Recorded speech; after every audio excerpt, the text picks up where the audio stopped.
Let me tell you about a company that sells a single product in a single size with almost no variation and somehow turned it into one of the most valuable brands on the planet.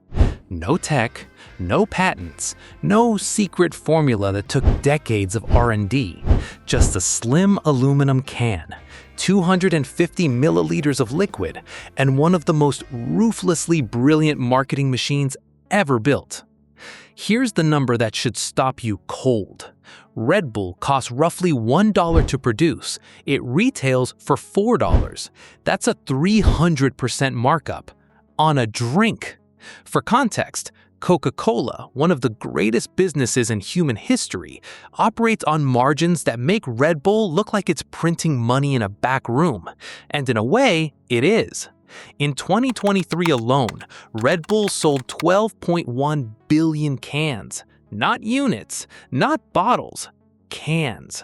One size, one shape, largely one flavor. 12 billion cans. Do the math on that margin, and you start to understand why Dietrich Mateschitz, the man who brought Red Bull to the West, died in 2022 as one of the richest people in Austria, worth over $27 billion. The founder of the Red Bull energy drinks empire, that's Dietrich Mateschitz, has died at the age of 78. The Austrian businessman discovered. But here's what makes this story genuinely strange. Red Bull is not the best tasting energy drink. In blind taste tests, it consistently loses to competitors. It is not the cheapest. It is not the most widely distributed. For years, it wasn't even available in the largest retail chains. And yet, it dominates. So how does a product that loses on nearly every conventional metric become the global category leader? The answer isn't in the can, it's in your head. Red Bull understood something that most companies never figure out, that people don't buy products, they buy identity. They buy the version of themselves they want to become when they hold that product in their hand. A Monster Energy can says, "I'm aggressive, I'm underground, I don't play by the rules." A Red Bull can says something different. It says, "I'm about to do something extraordinary." That distinction, subtle as it sounds, is worth billions of dollars. And the way Red Bull engineered that perception from the ground up with almost no traditional advertising in its early years is one of the greatest case studies in the history of business. It's not a marketing story. It's not even really a branding story. It's a story about how to make people feel something and then attach a price tag to that feeling. By the time we're done, you'll never look at a $4 can of Red Bull the same way again, because that $4 isn't paying for taurine and caffeine, it's paying for a lifestyle, and that lifestyle is worth $20 billion. And everything changed. Not because of a massive ad campaign, not because of celebrity endorsements, but because of something far more deliberate.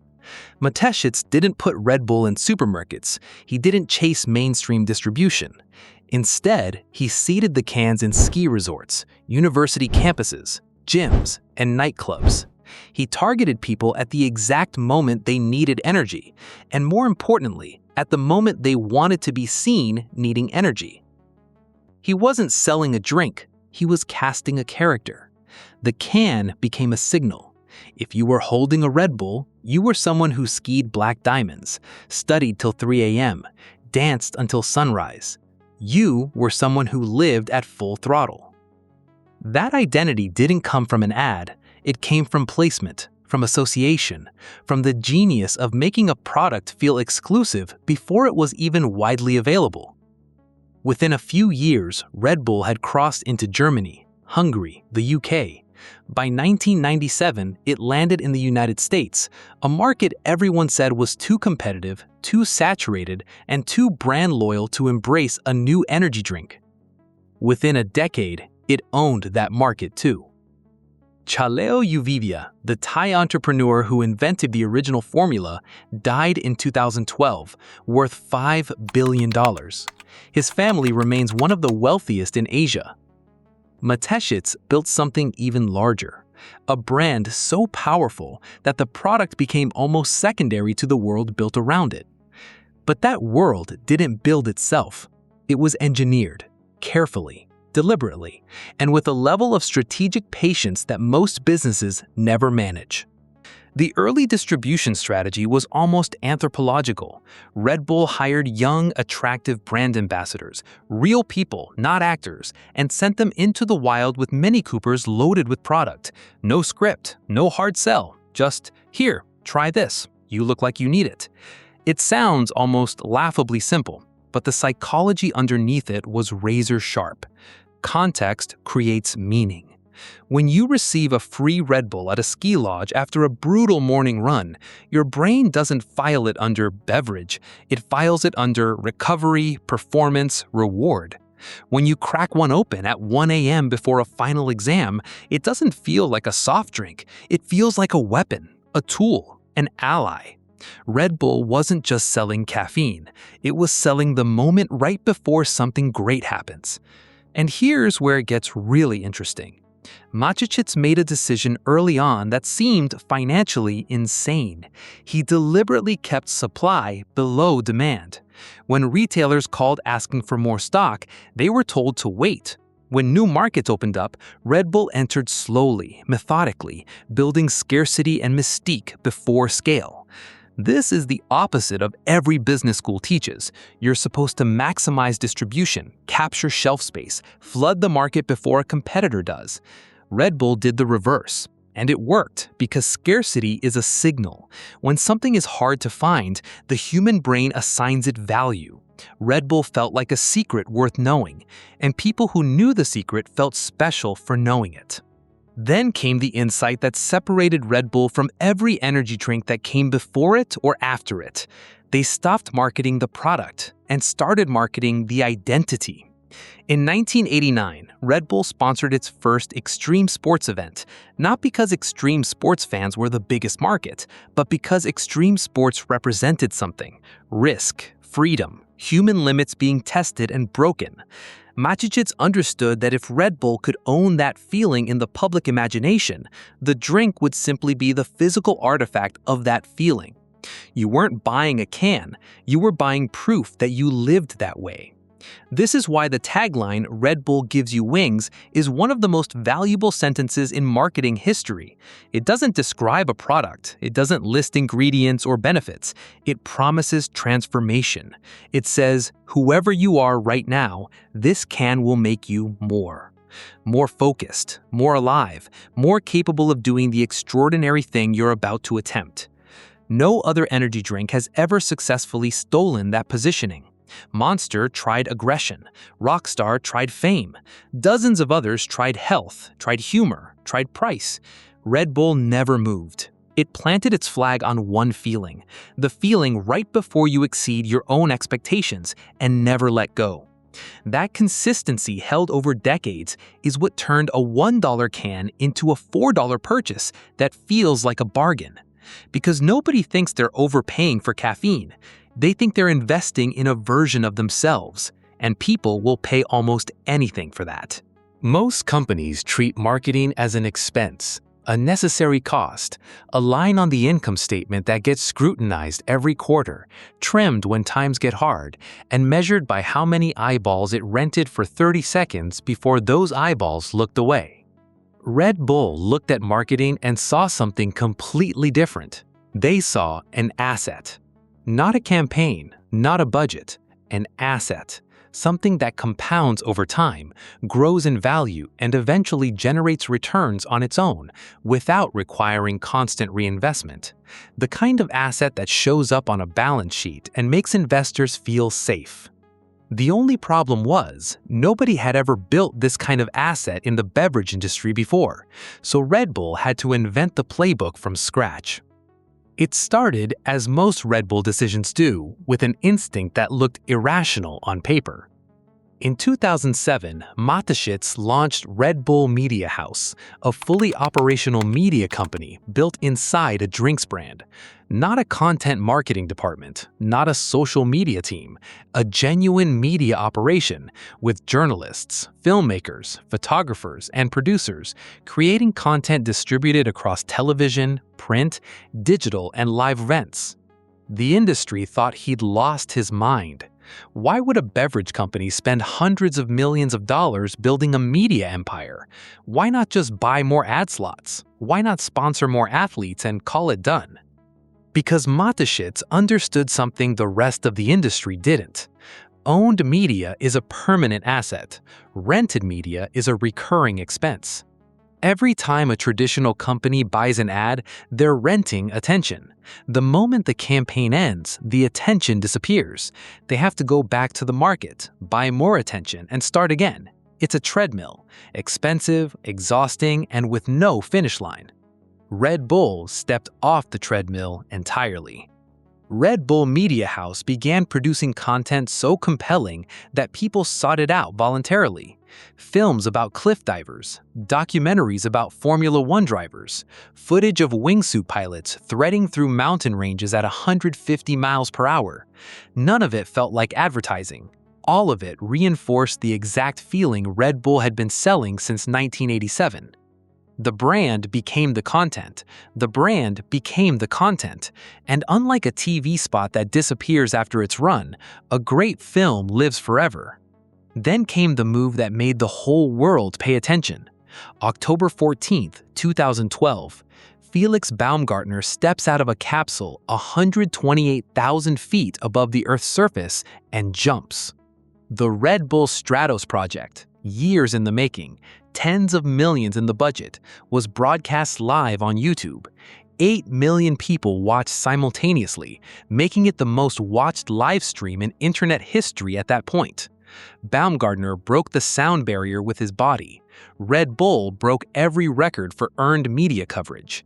The estimated media value generated from a single event, over $6 billion.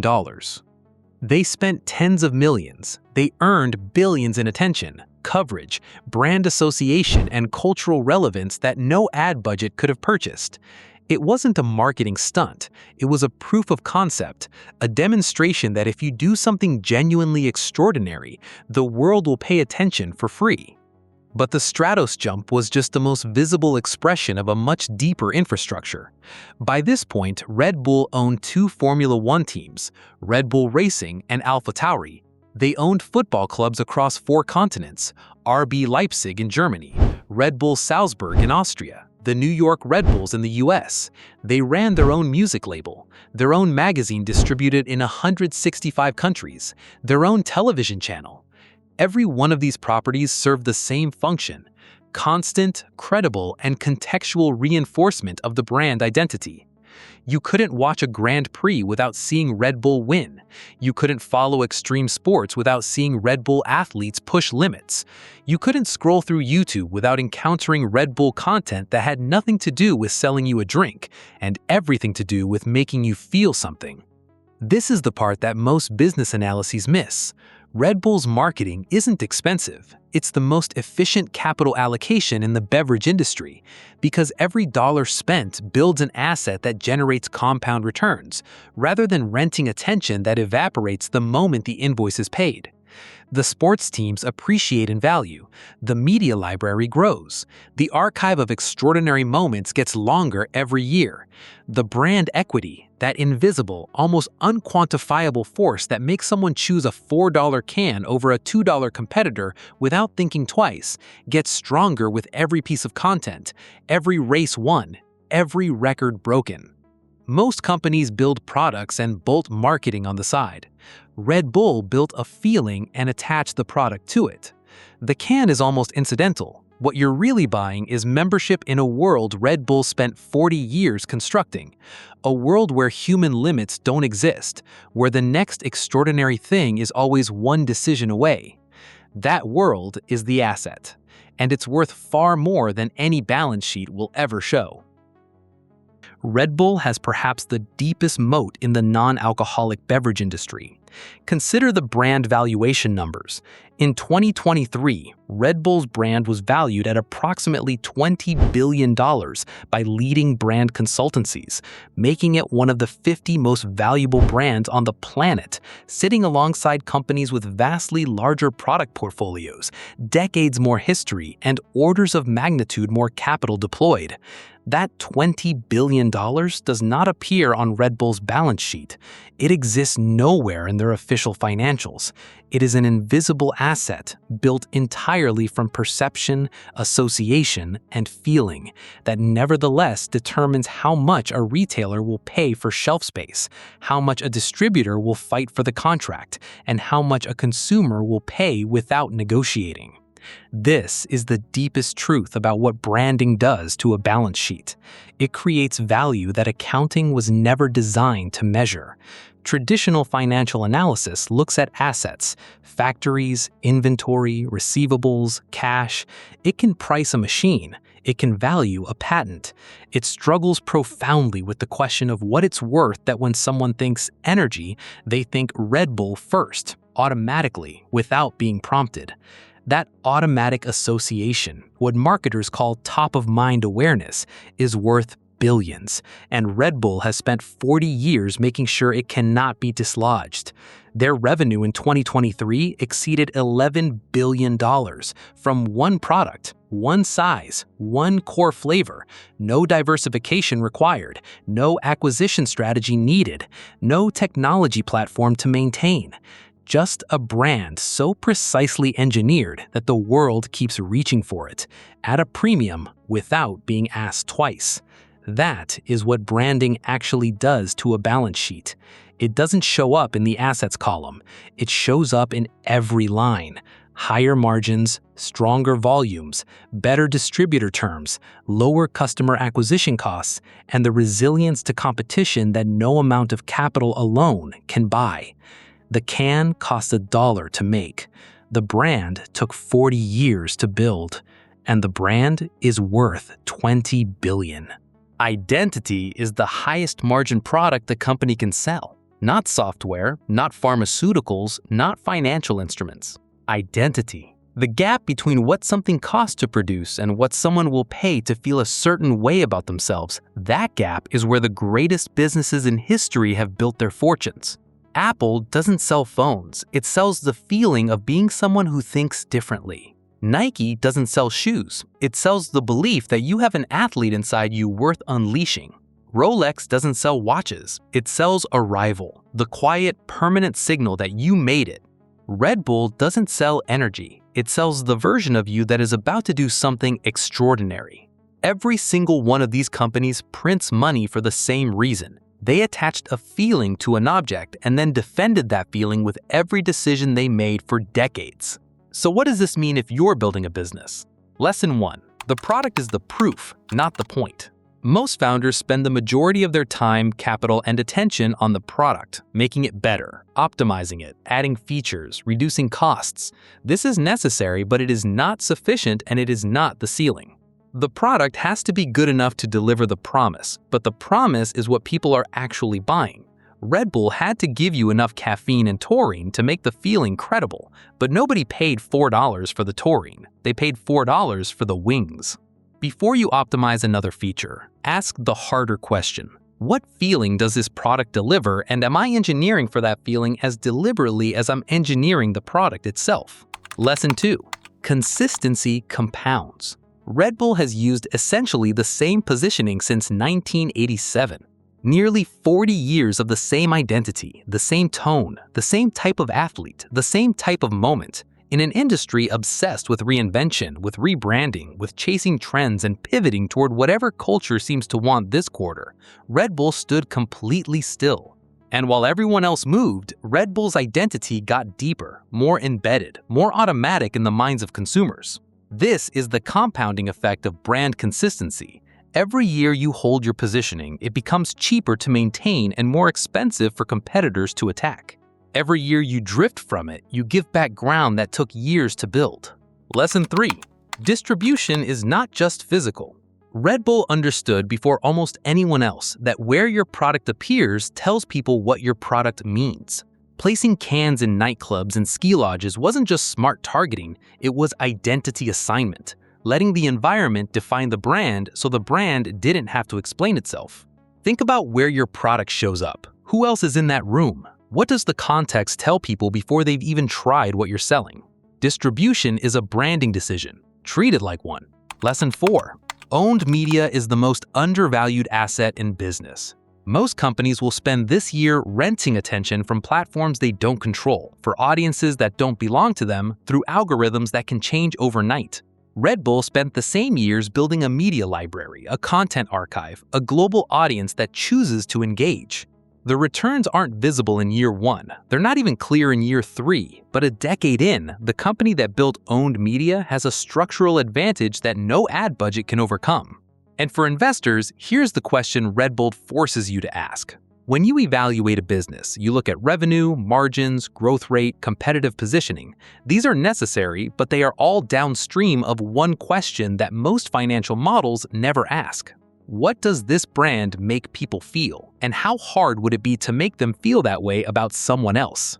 That feeling, that psychological switching cost, is the real moat. It doesn't appear in a DCF model. It doesn't show up in EBITDA, but it determines whether the margins hold in a downturn, whether customers return without being incentivized, and whether the business still exists in 20 years. Red Bull survived economic crises, category explosions, well-funded competitors, and a market that got crowded beyond recognition because the feeling it owned was never really under threat. You cannot outprice a feeling. You cannot outdistribute one. You cannot acquire one with a check. You can only build it, slowly, consistently, across decades of decisions that all point in the same direction. Red Bull didn't win the energy drink market. They made you forget it was a market at all. They made it feel like a world, one with its own athletes, its own music, its own film studio, its own races, its own mythology. And somewhere in the middle of that world, almost as an afterthought, there was a $4 can. That's the genius. That's the lesson. The businesses that last aren't the ones that made the best product. They're the ones that made people feel something and never stopped.